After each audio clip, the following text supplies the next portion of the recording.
திருச்சியில் வந்து second year படிச்சுட்டு இருக்கோம். இக்னைட் கிளப் பற்றி பேசிட்டு இருக்கோம். Ignite club official teaching club of NIT Trichy. நாங்கள் திருச்சி திருநெல்வேலி மாவட்டங்களிலிருந்து ஸ்கூல் ஸ்டூடெண்ட்ஸ் இன்டெக்ட் பண்ணி அவங்களுக்கு ஜெய் கோச்சிங் தரோம்.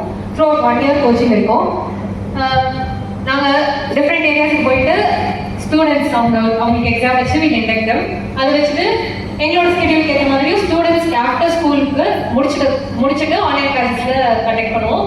அண்ட் திருச்சியில் இருக்கிறவங்களுக்கு வந்து அப்பப்போ வீக்கெண்ட்ஸ் வந்து காலேஜ் கூட்டிகிட்டு வந்து will be conducting classes. So இது மட்டும் இல்லாமல் அவங்களுக்கு வீக் டேஸ் கிளாஸஸ் வச்சுட்டு வீக்கெண்ட்ஸ் அப்பப்போ வீட்டில் இருக்கும் போதே வி கண்டக்ட் எக்ஸாம்ஸ். நாங்கள் இங்கே கான்ட்ரிபியூட் பண்ணுற கிளப் மெம்பர்ஸ் வந்து not only Tamil people class எடுத்துருவோம். பட் அது தவிர வந்து நிறைய டிஃப்ரெண்ட் லாங்குவேஜ் ஸ்டூடெண்ட்ஸ்லாம் இருக்காங்கல்ல, அவங்களும் கான்ட்ரிபியூட் பண்ணுற விதமாக தேர் சென்ட் கொஸ்டின் பேப்பர்ஸ் ஏன்னா ஜெய் ஃபார்மேட்டில் எப்படி இருக்கிறோமோ சின்ஸ் மோஸ்ட் ரீசென்ட் இண்டக்டிவ்ஸ் நம்ம ஃபர்ஸ்ட் இயர் செகண்ட் இயர்ஸ் தான் நாங்கள் டீச்சிங் வேறு மீதி தேர்ட் இயர் சீனியர்ஸ்லாம் வந்து எங்களை கைட் பண்ணுவாங்க, மேனேஜ் பண்ணுவாங்க.